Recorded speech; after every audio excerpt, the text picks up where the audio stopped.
cette question des récits catastrophiques, cette question du danger. Est-ce que utiliser cette question des récits catastrophiques, c'est mobilisateur? Est-ce que ça permet de mobiliser et de faire bouger? Eh bien, on va voir cette deuxième joute sur ces questions, avec de nouveau 4 jouteurs pour, 4 jouteurs contre, et de nouveau une ambassadrice qui a été coach dans ce projet et qui vient introduire la thématique. Je vous demande d'applaudir Zélie.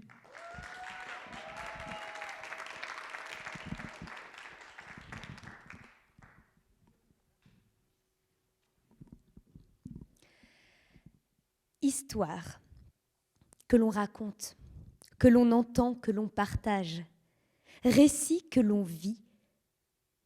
Mais sommes-nous réellement les protagonistes de nos récits? Pouvons-nous changer le cours des choses, écrire une partie de l'histoire? Ces récits que nous avons en mémoire, qui traversent nos vies, dépeignent bien souvent nos fins. Ces dernières, au vu de notre réalité, envahies de catastrophes écologiques, économiques, sociales, sont bien souvent teintées d'un dénouement tragique. Certains d'entre nous s'amusent à les théoriser.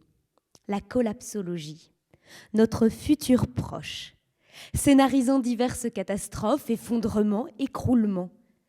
Théorie dystopique, scientifique, mobilisatrice, criante de vérité, créatrice de changement.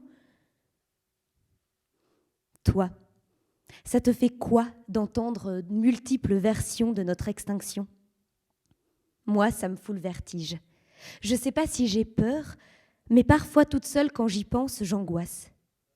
Je sais que notre réalité ne présage rien de bon, mais est-ce en échangeant sur notre futur infini, notre fin imminente, que le peuple va se soulever? Ne dit-on pas plutôt que l'espoir est mobilisateur? Mais qu'en est-il de la peur?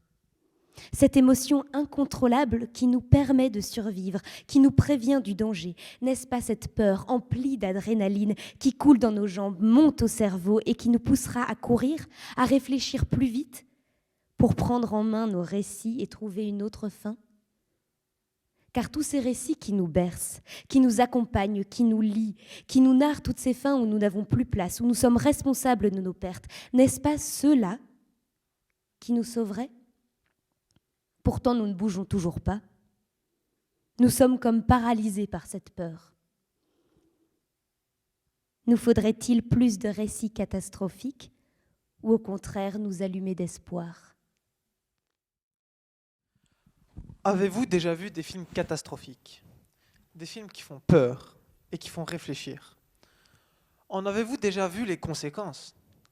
À la fin de chacun de ces films, nous voyons des scènes que nous n'aimerions jamais voir dans la vie que nous vivons, nous. Des scènes qui peuvent toucher la vie normale et qui peuvent aggraver notre cycle de vie. Dégradation de la vie, pollution, guerre, et j'en passe. Ces films catastrophiques nous font part des risques qu'on peut avoir à force de dégrader la Terre avec cette pollution. Avez-vous déjà vu le film La Route? Un monde dans lequel la Terre est remplie de cendres, sans énergie, sans végétation, et ils ne savent même pas ce qu'il s'est passé. Ils doivent savoir survivre dans un monde inconnu, et tout ça parce que le monde a continué à se dégrader. Ce film a été fait pour pouvoir nous faire prendre conscience de ce qui se passe dans le monde actuel, où tout le monde dégrade la terre et vit leur vie paisiblement, comme si de rien n'était.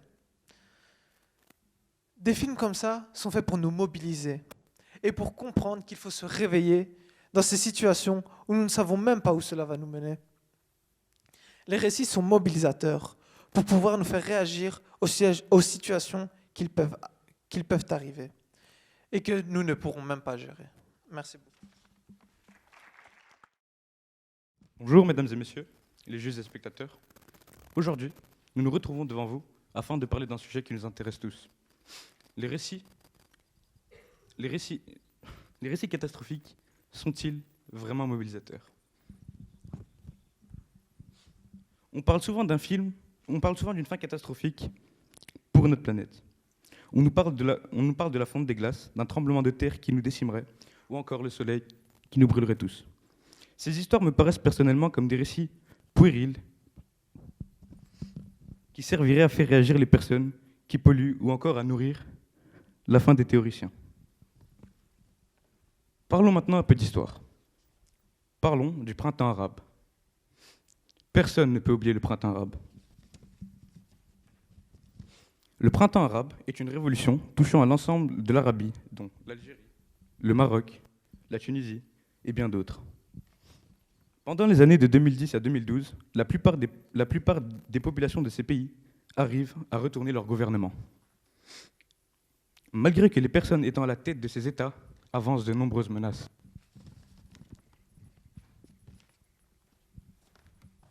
Prenons comme exemple la Libye. Quiconque osait critiquer le dirigeant serait puni. Avant d'avancer dans cette discussion, j'aimerais d'abord définir le terme se mobiliser. Se mobiliser, c'est quoi? Se mobiliser, c'est amener quelque chose dans son but, à sa cause. Retenez bien ça. Merci. Revenons sur le printemps arabe. À votre avis, qu'est-ce qui a mené tous ces pays à réagir? Eh bien, l'espoir. Sachez que l'espoir fait vivre. Tous les récits que ces dirigeants affirmaient poussaient à détruire le moindre espoir. Poussaient à détruire le moindre espoir. Et sans espoir, sachez qu'il n'y a pas de vie. Regardons aujourd'hui. La plupart de ces pays possèdent une certaine stabilité et un minimum d'équilibre. Malgré tous les récits qu'énonçaient ces dirigeants, ils ont su ne pas réagir et garder espoir.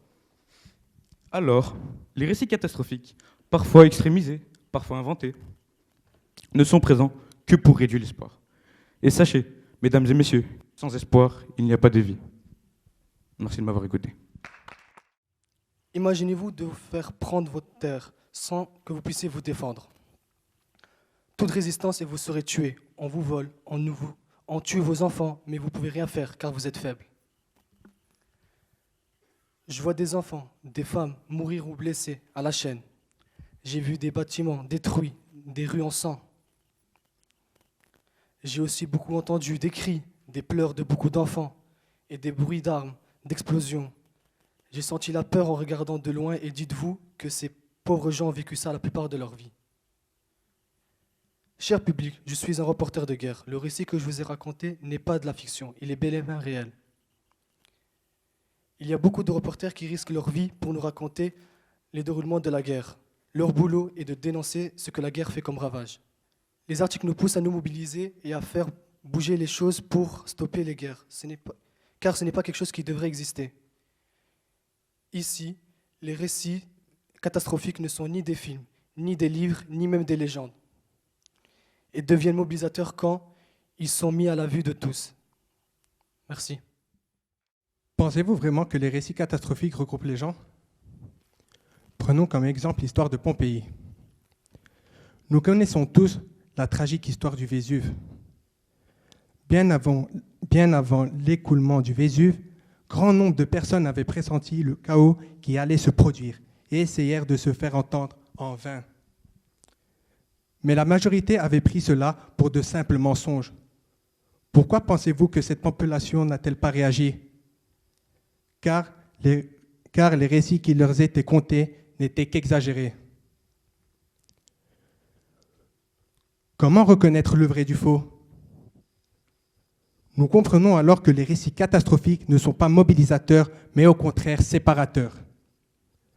Combien de scénarios différents avez-vous pu entendre?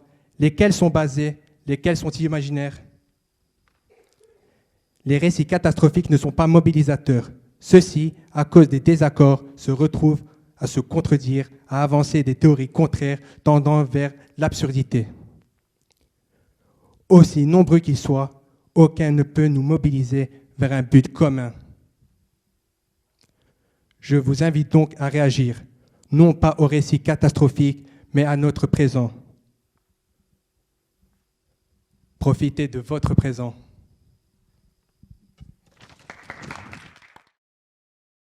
Quelles sont vos histoires préférées?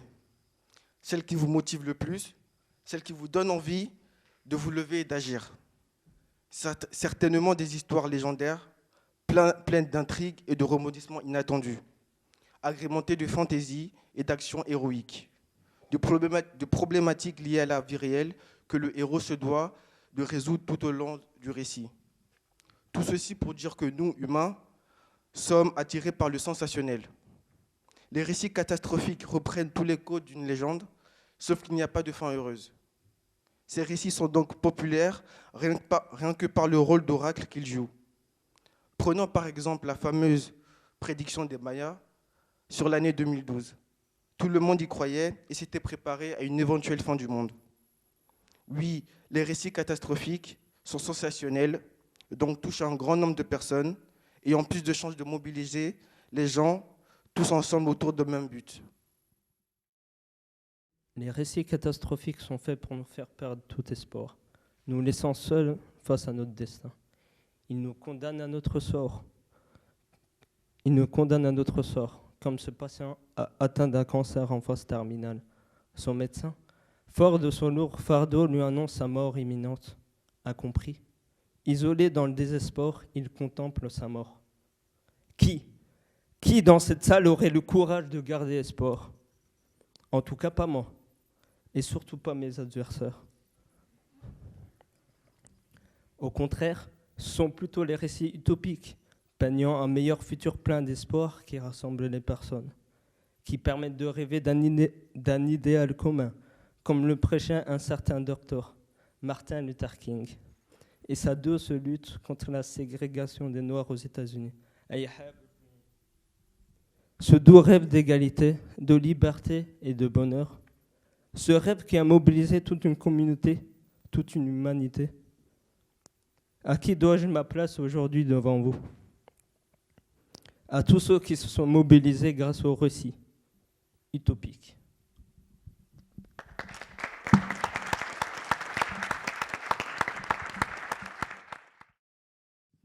Il n'y a rien de plus docile qu'un homme avec un revolver sur la tempe. Il existe plusieurs moyens de mobiliser. Vous avez le pouvoir de mobiliser par les sentiments, l'amour, la haine, qui sont les sentiments les plus forts, par des faits, par des chiffres et par des statistiques. Et croyez-moi, aucune n'est plus efficace que la peur. Les récits catastrophiques font peur, et la peur est un sentiment très fort, un sentiment d'angoisse éprouvé en présence ou à la pensée d'un danger ou d'une menace. Dans le monde actuel, nous vivons bien. Nous vivons même très bien et beaucoup plus longtemps qu'avant, grâce au progrès de la médecine. En conséquence, nous avons moins peur de mourir. Or, les récits catastrophiques réveillent l'instinct de survie et la peur de mourir. Parce que dans les récits catastrophiques, le monde est en proie au chaos et à la désolation. Et il nous fait prendre conscience que nous ne sommes pas invincibles. Chers adversaires, vous allez me demander des exemples. Très bien. 18 ans, c'est l'âge de Greta Thunberg, la militante pour le climat la plus influente de son siècle. Elle s'est fait connaître en interpellant les dirigeants du monde entier en 2018 lors de la COP24, en nous racontant le récit de la fin de notre planète.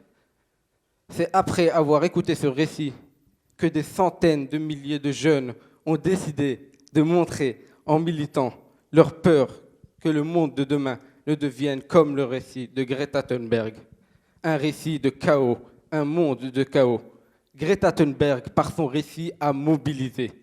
Un récit catastrophique peut faire prendre conscience que le futur est incertain et que c'est aujourd'hui qu'il faut agir pour faire changer le futur.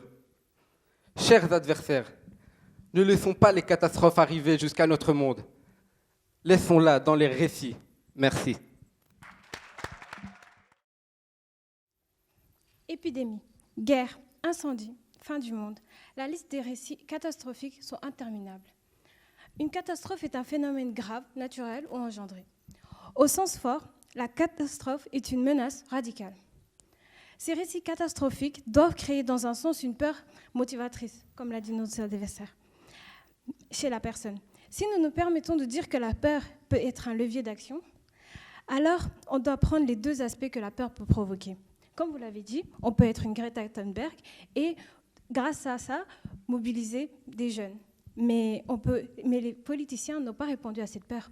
Car eux, cette peur, ils l'ont répondu en utilisant la politique de l'autruche et de faire comme si cette peur n'existait pas. Ou on peut aussi être un héros, comme dans les films, comme dans les films et dans les histoires que raconte souvent Spielberg. On peut être ce héros qui, face au danger, l'affronte, ou on peut être celui, le peureux qui court.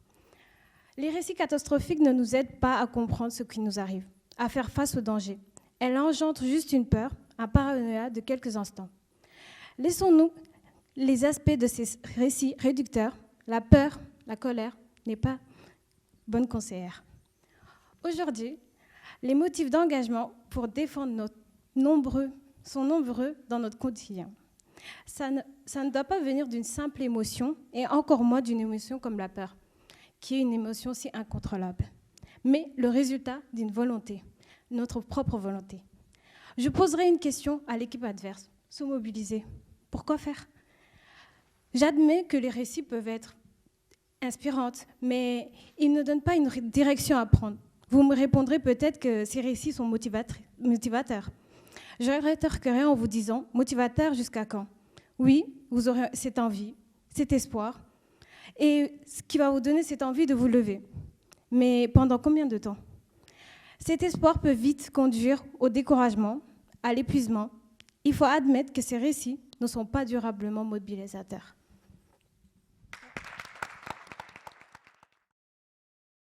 Les récits catastrophiques font peur. Les récits catastrophiques menacent. Les récits catastrophiques touchent tout le monde. Ils peuvent tant être imaginaires que réels. Les récits catastrophiques ne font pas tout, mais apportent leur pierre à l'édifice. Mobilisons, parce que vers demain, nous irons que main dans la main. Merci. Rebonjour, mesdames et messieurs. Je vais d'abord revenir sur les arguments du parti adverse. Le premier, les films. Bien sûr, je suis d'accord. Les films peuvent refléter la réalité.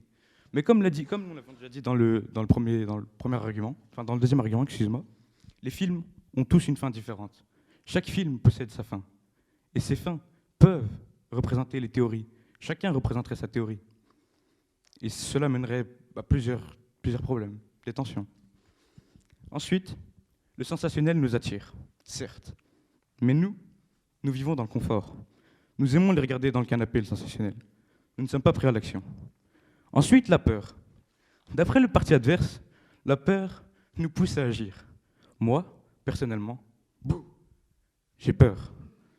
La peur m'immobilise. Je n'ai pas envie d'agir. Mais j'aurais tendance à dire le contraire. La peur nous immobilise. Que devons-nous croire ?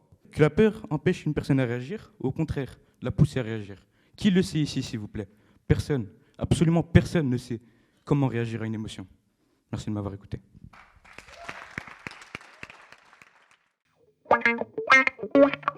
Ça a été très très difficile. Ça a été un jury très très difficile, très partagé, et surtout qu'on n'avait pas beaucoup de temps.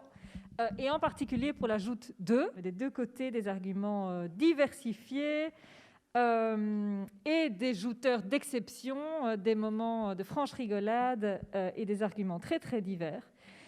Donc d'un cheveu, l'équipe gagnante pour la joute 2, c'est l'équipe des pour.